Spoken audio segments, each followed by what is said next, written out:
But over time, as we are progressing in different off-cycle election, we see that the Rivers is performing more optimally than before, especially in terms of facial recognition.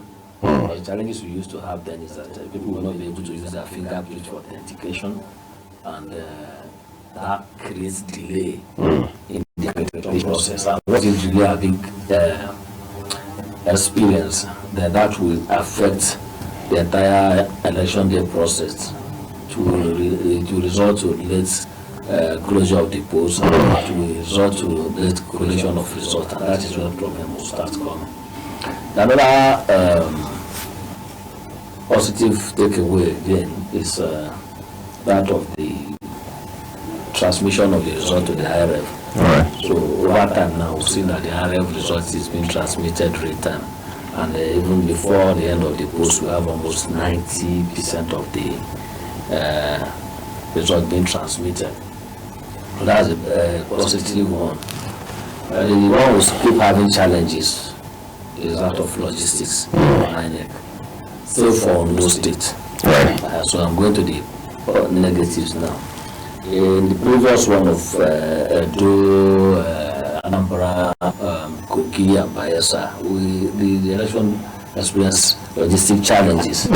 Situation whereby you see the polls opening around 10 o'clock or 11, because of late arrival of men and materials polling station. And that also the question, what is it that INEC has not learned in terms of logistics? But the question you keep asking yourself is that we have the electoral process that on election day everywhere is shut down. No movement of vehicle, everybody is at home. People are not allowed to move around, and material cannot be moved from the racks to polling units. The question you're asking is that what is just the problem? So you see that in the 3 off-cycle election that happens in also the same day. The that one happened in 2023, the 2023. Then this year now we saw the same thing in Edo State, where you can see the super racks as the registration area center where they house material for onward deployment to the polling unit. Materials are not driven to the nearest polling unit that is less than 500 meters away. So the question I'm asking yourself is why that?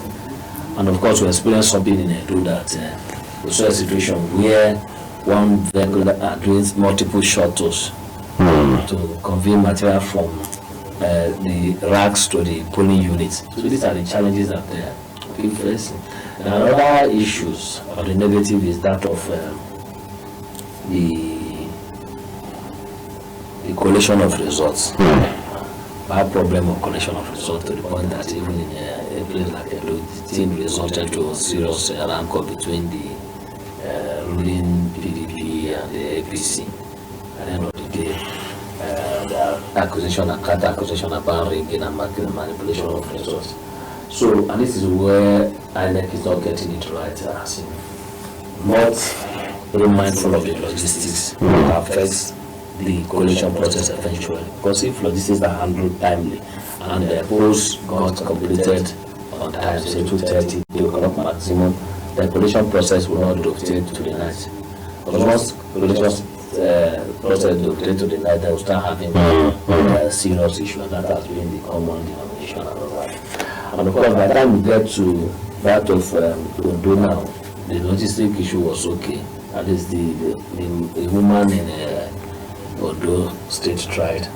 The logistic was top notch. Election material were deployed on time. She gave her word and she stuck to it, and voting came back the way she promised. So I think whatever magic she used should be learned by other resident electoral commissioners. Then lastly is the integrity of the results. So we have a situation where political party question the integrity of the result, and this is where we should be looking at the kind of collation we are doing. Because this misconception that IRF is a collecting process is not. IRF is just for viewing. So now the challenge we're having is that by the time we have about 90% of results being uploaded to the IRF portal, and yet in the collation center, the collation is still dragging to the following day. The question I ask yourself is, why the delay? So INEC should be looking at all these things, because it gives a lot of doubts about the credibility of the results at the end of the day.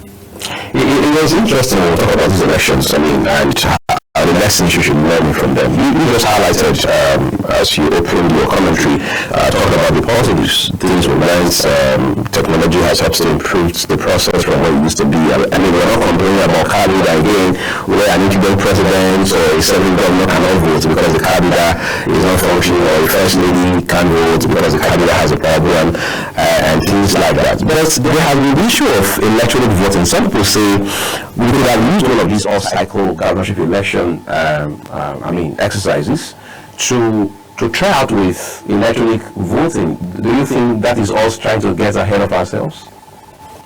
Well, when it comes to electronic voting, I think all the technology has advanced past that. So it's in case of political will to use that particular system.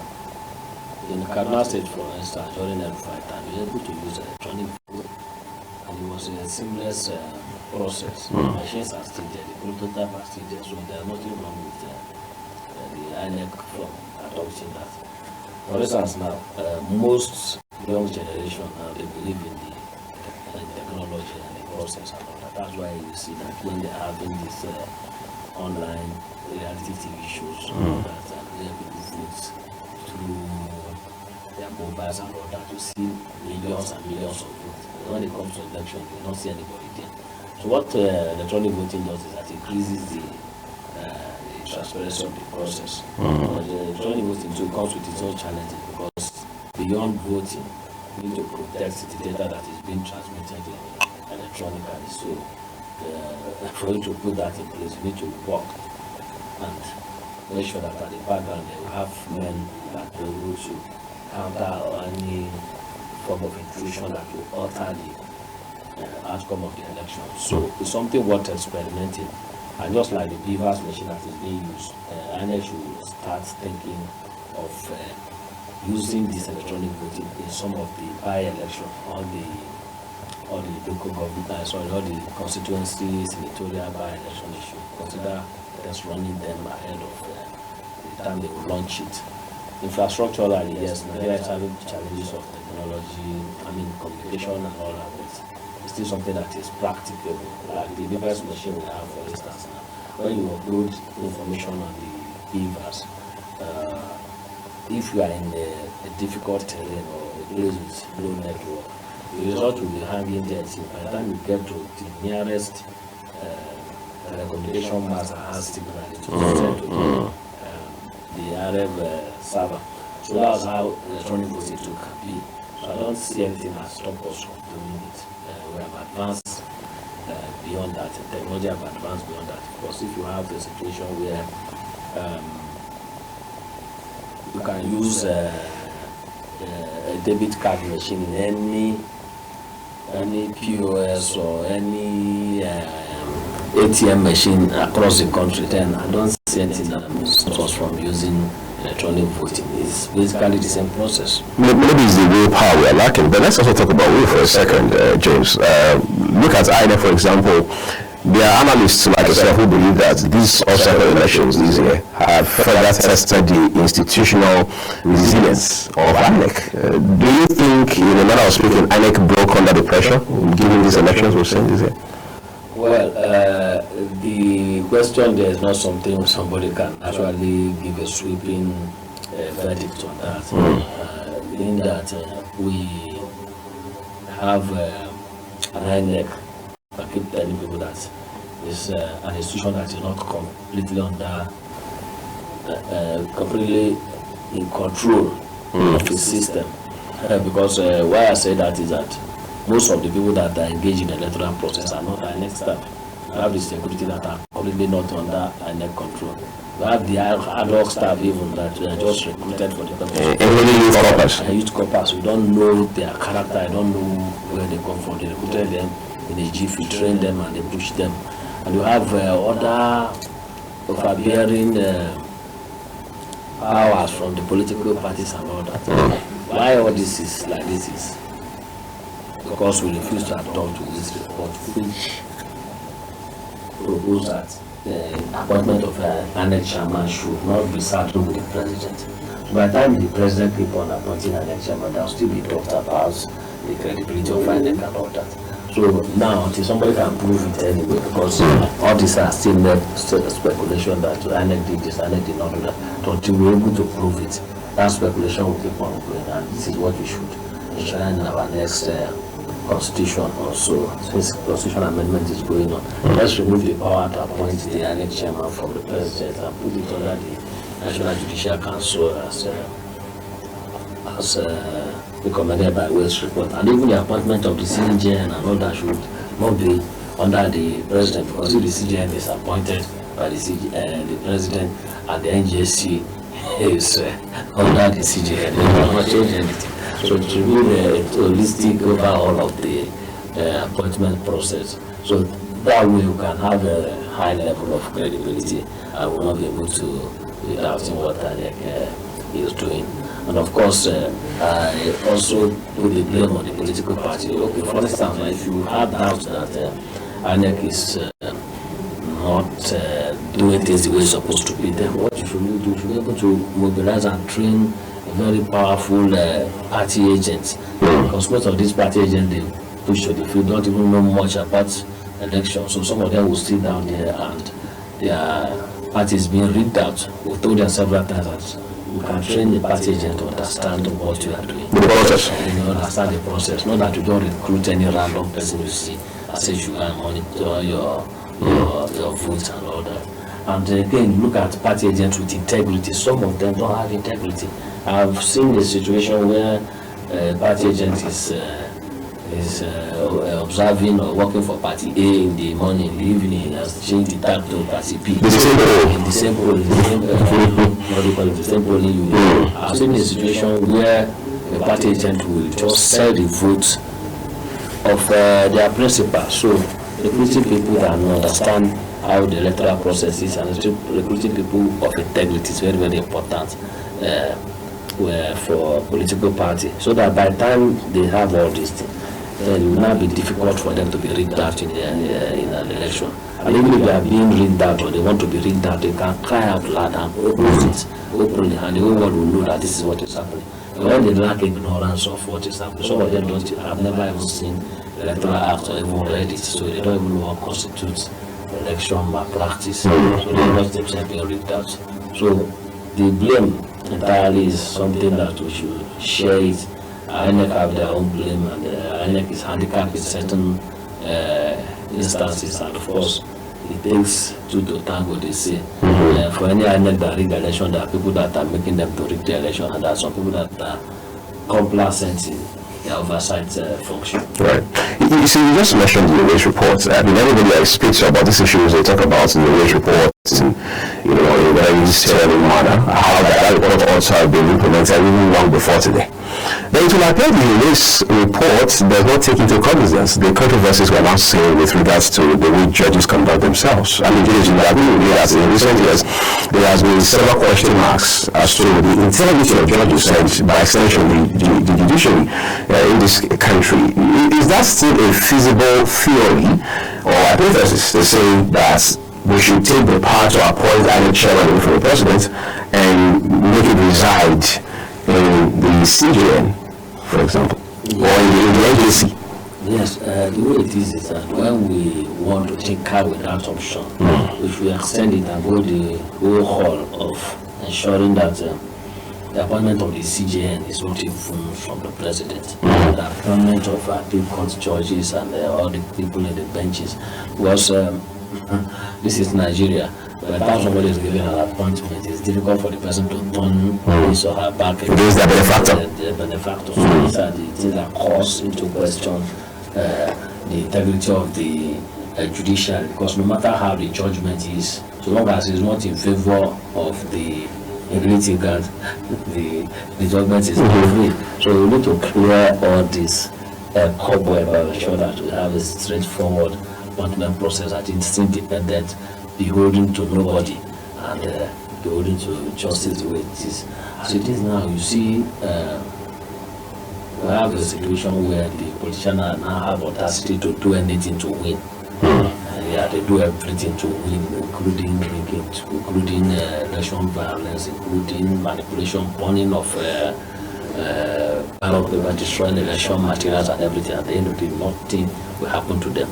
They will emerge as winner, but at the end of the day, they will tell you to go to court. When there are clear evidence that election practices have taken place, a lot of irregularities and everything, to see judgments still being made in their favor. So now, you have this kind of process.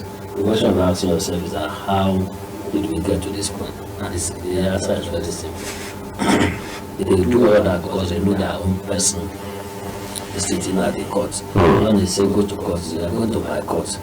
By the time I go to my court, I know that the whole ruling is going to be on my favor. So they do everything and scatter everything and mess up everything. At the end of the day, they know that yes, the judge is going to judge in their own favor. So until we start reversing all this trend through the appointment and through the vigilance of the political party, because the political party we have a very lazy set of political party with very weak ideology, or even if they have ideology at all. As we speak now, there is wave of defection to the ruling party. Many people from the new LP that everybody is looking up to, called Integrity Party, to the main opposition party, PDP, from different parties, everybody is gravitating to ruling party. What does that tell you? It tells you that you have a political system that doesn't have ideology or is not based on ideology. They just face anywhere that it favors them, and it's not very, very good for our democracy.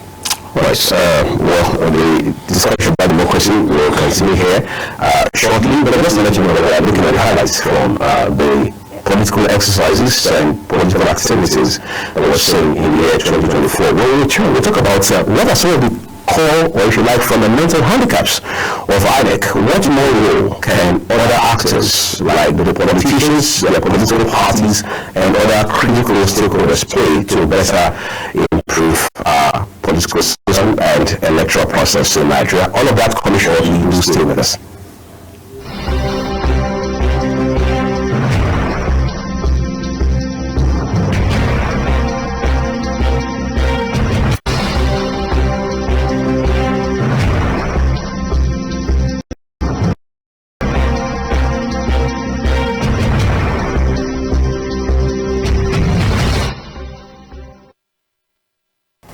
Thank you for or if you like, in a country where the goal is ultimately to win. They say the end justifies the means. That appears to be the overriding philosophy for political parties and those who are the actors within those parties. You just made an analogy a while ago of how that the lead opposition parties, you thought, would maybe ultimately form a common front against the ruling APC, for example, particularly going into 2027, are now beginning to jump ship as we know it.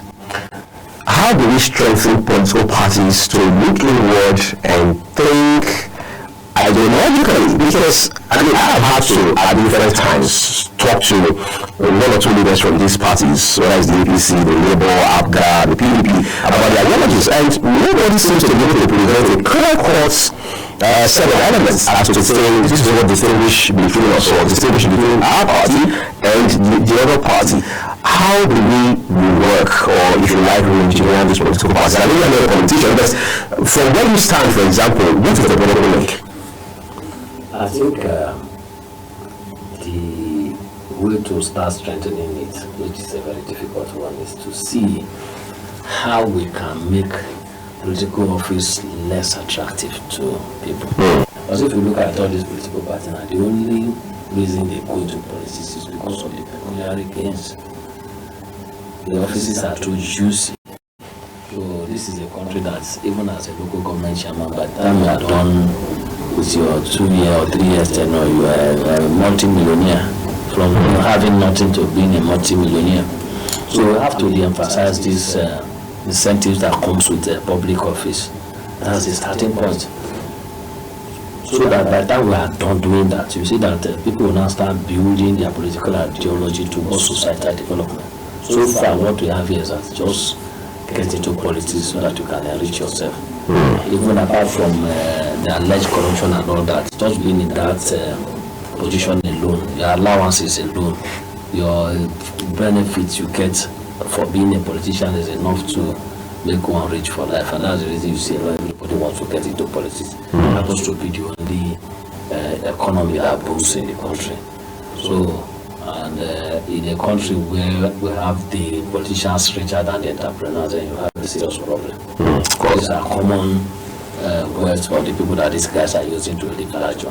So the number one thing is to emphasize this public office from being a place you can just go to enrich yourself. In terms of political ideology, it's also difficult for you to have a political party with ideology, because the political class are so impoverished in Nigeria that the only thing they think about is their stomach. The point that even once politicians crafted the terms for stomach infrastructure. So by the time you come as a political party, you are trying to preach ideology to the people. The question you're asking is that ideology will chop. I was always looking for what the politicians can give them during the election. That's why I see in most of our elections, people go there to sell their vote. They are not going there to vote. Not going there to cast a vote based on ideology. They are going to cast a vote based on who pays much. So crafting a political ideology for this kind of society is a very difficult one. So probably another thing is it's still possible for the political party to emerge from the back door. And how do you do that? You can actually... How do you mean back door? Back door in the sense that now you can now start, performing as if you are in power, or you are holding political, or that your political party is in charge of affairs. How do I mean? Because I noticed some the political party, ZYK party from, coming up with a policy to educate maybe out of school children. The people can come together and say, okay, because we are this political party, our ideology is that everybody should be educated. So they should start by demonstrating that, sending people to school. Maybe start with child education, for example. Education, for instance. Or this one has okay, as this political party, we are giving social loans to farmers. But they will stop it from doing that. There's no law that forbids you from doing that. So by the time you start doing that, you now know that okay, when these guys can do it when they are not in power, what will happen when they get to power? Because we have no political parties are not just ordinary people, they have money. So these are big wigs in the society that have money. So you can support agriculture, you can support health, you can support education, you can support several things. The only thing you may not be able to do is to have maybe actually infrastructure. But you can still build a cottage hospital. You say, okay, this is a particular political party hospital, and when you go there, you get treated for free. You think that someone that go there, went there and was treated for free will not vote for that party during the election. Right. So these are the issues. So in developed countries, you see that they have political parties that are based on ideology. Most of these political parties, they have institutes that they use to advance their ideology, not just in their country, but across the world. You understand? So the same thing is something that the politicians in Nigeria should start tinkering with. How can we have an institute that promotes our political ideology? Come up with an ideology first, and have an institute or a system or a structure that promotes that ideology over that. What we have is that in a particular political party, once there's any shake-up or anything, we jump ship to the next one. If we continue like that, we'll get to a point that we will have just one party state, because everybody is too lazy to work as an opposition. Just a while ago you talked about, you were suggesting your rhetoric, so you talked about the incentivizing public offices, political offices. Some persons, even years before now, have said that even when you had former President Obasanjo in office, they said, look, one way you can do that, one way you can make it less attractive, or to use your term, less juicy, is to this idea of bicameral legislature. Others say, no, let legislators work part-time. In 2024, those ideas, are they feasible? Are they valid? Well, it's not about it having bicameral legislature or parliamentary system or that. What we are looking at is the incentives attached to some of these offices. Regardless of the structure. Yes, they are so huge. Having 360 parliamentarians At the House. yes, in the National Assembly, as it does National Assembly, you can start talking of state houses of assembly. Go and check their take-home pay and all that in a country that is being ranked as one of the poorest in the world. This is where all these things should start. You need to cut down cost of all these things. And if we talk about part-time legislature, how many times do they meet in a week? They meet only 3 times in a week. Yes, Tuesday, Wednesday, and Thursday. They don't meet on Monday. They don't meet on Thursday. But that one now is maybe committee meetings and all that. Of which, if you go there, most of the job they do, they are being given to consultants or workers. So they are already working part-time, if you ask me. But you need to cut down the cost of this. If you look at the 2025 budget, now just a copy-paste of several years' budgets before it. The same repetition of items, purchase cars every day. Cutlery and furniture. Exactly, your cutlery gets expired every day. Your car expires every year. Your furniture expires every year. Lecturers should be asking in their own household, can they confidently tell us how they change their things in their houses on a yearly basis? The answer is no. So we should stop fooling ourselves. But unfortunately, people that are supposed to pass kind of law are the people that are benefiting from it. So we are in serious quagmire as a country until we start resisting this kind of a thing. Because a lot of 40-something trillion, where are we going to get the money to run the budget? Well, the finance minister has already talked about how that some 11 trillion will have to be borrowed to close that gap. So you don't keep on living on borrowed lifeline, because the more we borrow, we are still servicing the debt. In fact, in the budget now, I have about how many trillions to service debt, not to pay, just to service the interest of the debt. While you are still heavily indebted. Heavily indebted, we are still looking at what do you call it, borrowing more. So we should look at the budget and say, no, what are the line items that are repetitive? You cut it down. Okay, there are still allegations that ministry like Niger Delta have described interest, but still appeared again in the budget. So these are there are a lot of lapses. So we are watching the National Assembly to see what they are going to do. Also, borrowing that budget. Because if that budget came back the way it was presented, without being cut down, then we are in serious trouble. Now, speaking of cutting down cost of governance, for example, the Ontario report comes to mind already. Well, the president really said, like some people will call it, a few months ago when he said this report needs to be implemented. Well, we need to talk about how that things were being put in place to merge this ministry and that ministry, this agency and that agency. Let's not have an overlap, cross-functioning in a way that sets the country back economically, administratively, and in terms of bureaucracy and all of that. Do you think that was just essentially political statement from the president to be politically correct or something? Well, I think since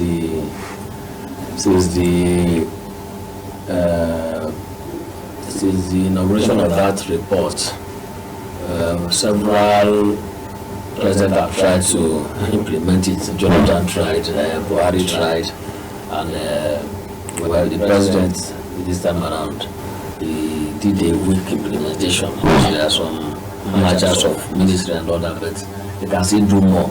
Because we should not be having an overbloated cabinet. Right. The president seems to have a different view that there's nothing like overbloated cabinet. And the cabinet is okay the way it is. But I think that is where the issue is. There are certain ministries, there are certain agencies that need to be merged. Even the one that they say they will merge up till now, we have not seen that happened. The statement they just put up, they will not have really seen the process taking place, like ICBC and the EFCC, if my memory will recall me. I think I have something like them being merged, isn't it? And not seen that happen, several other places like that. So I think the president should work his talk.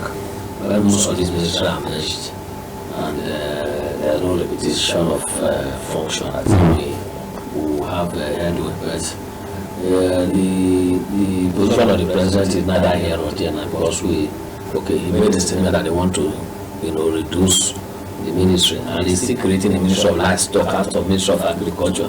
Where we're in school, agriculture is about plants and animals. Why create a different ministry for livestock when we have ministry of maybe it's a thematic approach to response to the reality of living with food security is a challenge right now, and of course the ministry of agriculture should be trying to tackle all those. So we don't need a unique ministry for livestock. Yeah, exactly. So the ministry of livestock now, what has been the KPI since that time? It's not been established. I don't even know who the minister is. These are the issues. Interesting. The next one we talk about, James, in 2 minutes. Let's talk about the brand now. People say we can speak about religion once, stay on television all day, every day. But until we give ourselves one way or another a new constitution, Nigeria goes nowhere. Are those the sentiments? Well, it's yes or no, in the sense that there are a lot of lapses or some lacuna in the constitution that needs to be fixed.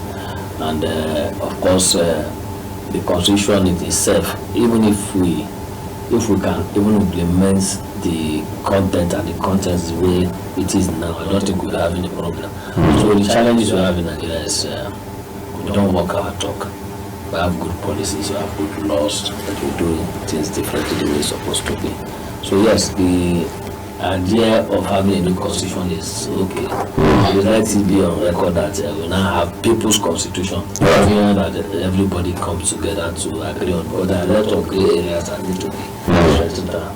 The issue of regionalism, the issue of restructuring, the issue of balancing trade creation and all that is something that needs to be constitutionally done. Right. So it's very important that the national conference on constitutional review should be activated so that people can make issues.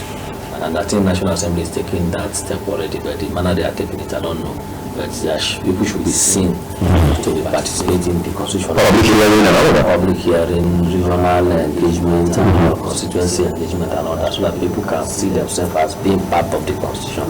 And ultimately what they want to see is that, okay, not 1999 constitution has amended, but a brand new constitution for the country. Do you think, lastly, that we should go back to the confab report from 2014? It's been 10 years. Yes, the confab report was a holistic exercise. Every stakeholder who is ruling the Nigerian system is in it, including the ruling party now. So I think going back to that and tinkering it a bit is also important, because a lot of events that might have happened over time that have cleared our eyes that this needs to be done.